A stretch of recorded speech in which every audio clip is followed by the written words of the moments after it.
Hello and welcome to another edition of CN Meets. I'm Martin Fullard, the editor of Conference News, and today I'm joined by Nick Hoare, the Chief Operating Officer of etc.venues, County Hall in London. Nick, how are you today? Very good, Martin. Yeah, very well indeed. Thank you. Thank you for having me on.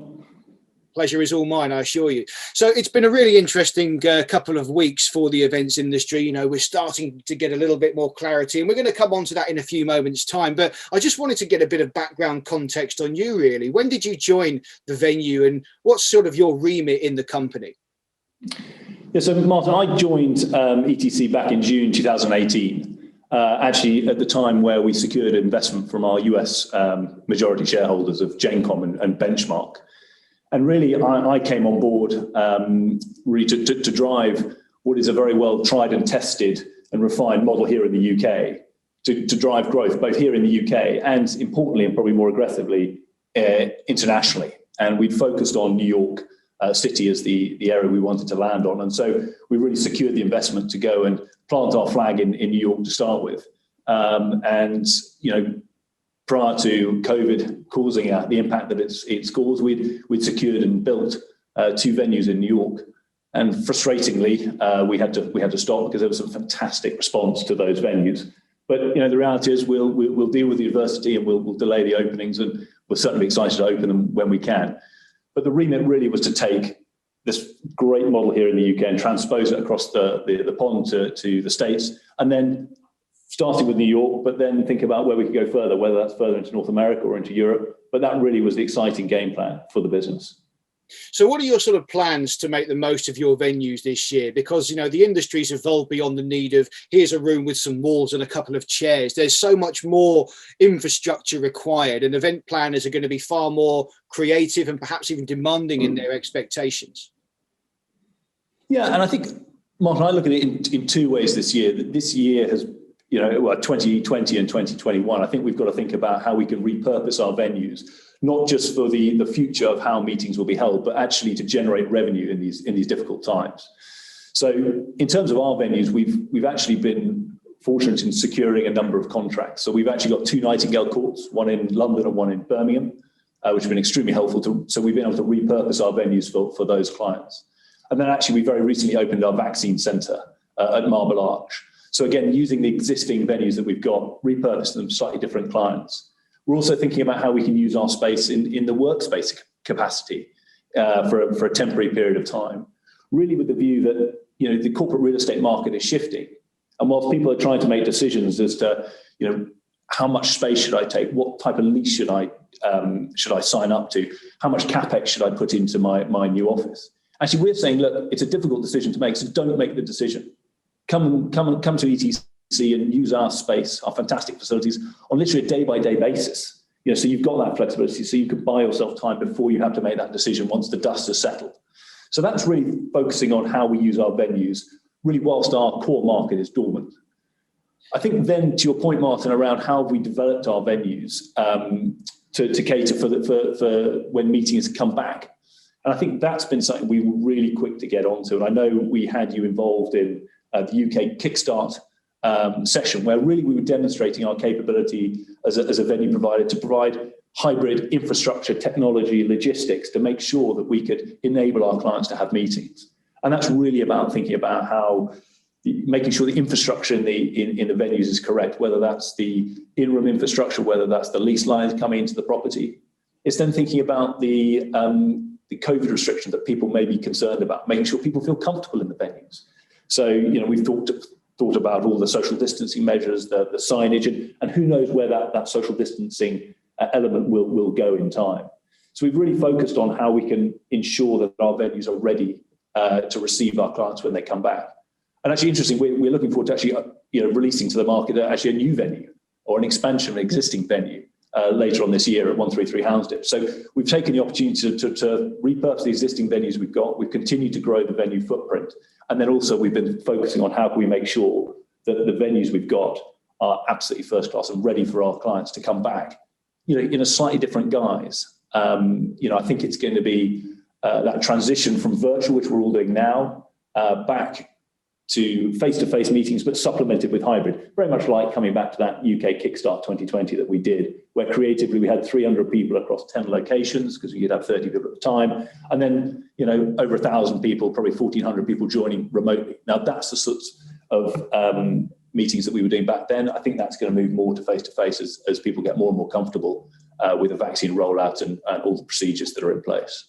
Yeah, absolutely. There's definitely a growing sense of confidence out there. Now, you almost blew my website to bits a couple of weeks ago when the Prime Minister came out on the 22nd of February and, you know, revealed his roadmap to the reopening of the economy, which gave us a little bit of clarity, perhaps, on when we might be able to start running live events again in restricted capacity from the 17th of May. And then the plan is at least hopefully to have all restrictions lifted and have a clear run from the 21st of June. Now, in the wake of the PM's announcement, I got a news release from you guys saying that you'd received somewhere in the region of about £2 million worth of inquiries within the 24-hour period after that announcement. I mean, that was quite extraordinary. I mean, how did that break down? Yeah, so Martin, you're right. It was extraordinary, and we were thrilled to get that sort of wave of sort of optimism, I guess. And I think for us, it was a real understanding of our clients' readiness to come back to meetings. Now, I think you rightly point out these are inquiries rather than bookings, and a core part of this is making sure those inquiries turn into bookings. But you know, it's definitely a sense of optimism and people wanting to get back. And I think it was amazing to see that come in so shortly after the PM's announcement. But I think the reason behind it was actually we've had our sales team working right throughout the pandemic, you know, to keep in contact with our clients, to understand what they're after. And really, why did we do that? Well, we wanted to do that to make sure that when a client thinks about, right, I'm going to have an event, you know, we're the first choice for them to pick up the phone to and speak to. And that's developed by the relationships from the sales team. So I've got to say it's a sort of testament to their hard work during an incredibly difficult time to be able to interact with those clients to try and, you know, ensure that we're, you know, front of mind at that time. But the inquiries broke down to all manner of things. You know, it was from associations to government bodies to graduate training programs to essential meetings. It was right across the piece. You know, I think people just, you know, thought, right, I'm now going to be able to do it from the 21st, obviously provided we hit all those milestones. Actually, there are so many meetings that we have got that we need to get done. So let's start the planning process. Let's make the inquiry, and I think, you know, we'll see how that pans out. Yeah, it'd be really interesting to revisit this in a few months' time, maybe, you know, towards the autumn when hopefully everything's sort of gone to plan, to just sort of see how many of those actual inquiries translated into actual bookings. I mean, I know you can't really put an exact figure on it, and I know I'm sure you'd love every pound coin of it to translate into a real booking. But realistically, what do you think of those inquiries will actually transform into confirmed bookings? Well, I think in order to answer that question, I think the challenge is there's an element that's out of our control, which is that roadmap that we talk about. And I think if we hit that roadmap, the correlation between inquiries to bookings will be strong. And so we very much hope that roadmap is adhered to. And, you know, I've got huge confidence in our sales team to convert those bookings from those inquiries into bookings. And a big part of that is because we've been working with the clients to understand what they need.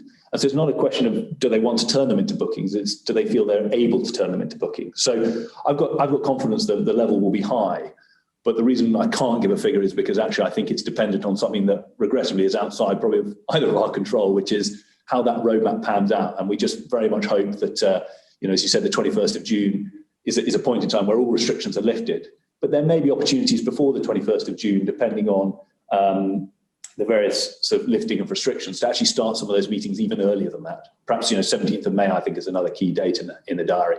Absolutely, yeah. Control, what's that? It's been such a while since we feel like we've had control over our own industry. So I was going to ask you, how does that sort of compare to pre-COVID levels? I mean, you hear £2 million, that's a big sum of money, you know, even if it's only prospective. But I guess really that doesn't really pale into too much when you look at maybe what the business was before COVID really struck. Yeah, I mean, I think, you know, in 2019, you know, we'd had a fantastic year. We'd had a sort of record year, and it was hugely exciting. But still, to put that 2 million into context, that is the level of inquiries we'd expect to get at the very beginning of the year when event planners have been away on their festive breaks and it's coming back and it's right, let's get back to scheduling all the meetings. So we can imagine that 2 million coming in a week right at the beginning of the year. So it's not a direct correlation, but it's a bit of a proxy to that sense of, right, we're back to business. We need to get things booked in. Let's get those schedules in. And so it's sort of, in some way comparable to that. Absolutely. So I want to then kind of now look a little bit further into the future then. I mean, how's etc.venues approaching the reopening of the economy? And again, I stress just for our audience that, everything's conditional on certain milestones, but we're hoping to have a clear run from the 21st of June. Do you think that things like testing is going to become a likely prerequisite? I know that the pilot events, which don't start until mid-April, will have an impact on that in some way. Some people believe that this idea of testing is cost prohibitive. Some have even said that venues will be obliged to provide that service. I mean, what are your sort of views on testing? Do you think it would help inspire confidence? Do you think it's practical to have that as part of getting our industry reopened?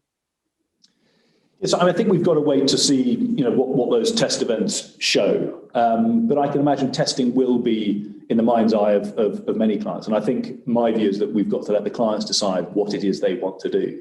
And so I think they'll dictate whether they want to test or not. And I think, the onus will be on those clients to make that decision and indeed fund that decision. I think helpfully for us, when I think about the venues that we've got and the logistics of testing, so you can obviously test prior to the event, or you can test when people arrive at the event. Now, I think one of the things that's very helpful from an ETC perspective actually is the scale and size of our venues, which in my mind will enable us to be able to provide, for want of a better term, so that holding pen for people who arrive who need to have the test done on site. They're so incredibly rapid. It's 20-minute to 30-minute turnaround, so it's not unreasonable to stagger the wave if the client wants that, and hold people in a room and then release them once their tests are done. So again, I think it'll really be down to the client. And I think it'll also be down to the general public's sense of confidence. And I don't know about you, Martin, but I think it's people will quite quickly get back to levels of confidence when, you get back to meeting with people and you realize actually it's not as sort of nerve-wracking as perhaps you thought if you haven't spent much time outside of your own home. I think very quickly people will get back to that, particularly if they've had the vaccine. And again, it's great to be able to be supporting that effort at Marble Arch venue with the vaccine program really accelerating at the moment. So I think it'll be up to the clients to decide what they want, and then we will work with them to implement that in terms of the logistics. And I think hopefully we've got the space that will enable us to do that for them.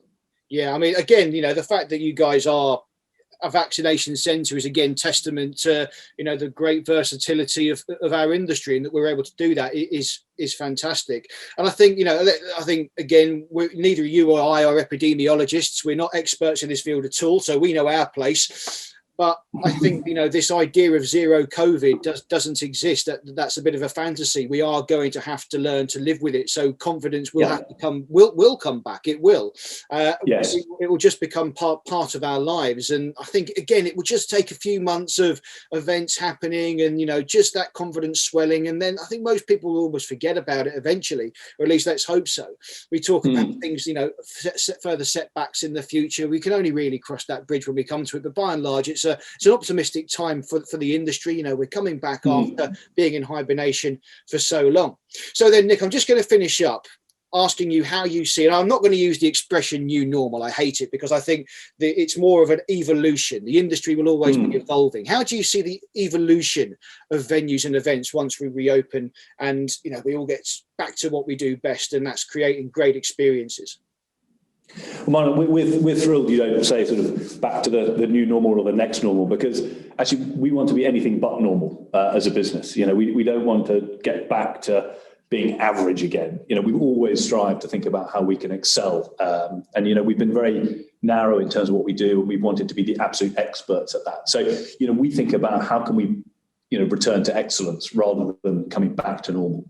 And, we've been trying to use this time wisely, small things. How can we adapt the venues for COVID related things? But actually, how can we actually be thinking about, chefs and menus? they've actually been working in the background on a flexible furlough basis as to how can we sort of excel our food offering? How can we improve our service levels? How can we train our team to make sure that when people come back to face-to-face meetings, they're reminded absolutely why it surpasses all other meeting mediums? And that's the excitement of coming to an event.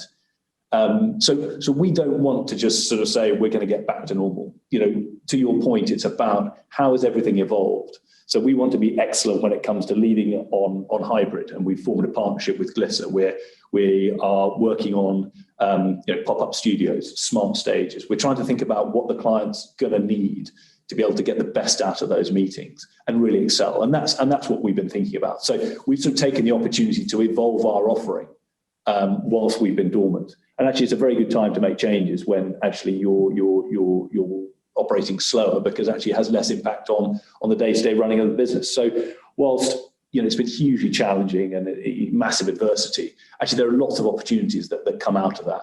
And we're really excited actually for when people come back to ETC to see some of the changes that we've made, to remind them of just what a fantastic experience it is to have meetings at our venues.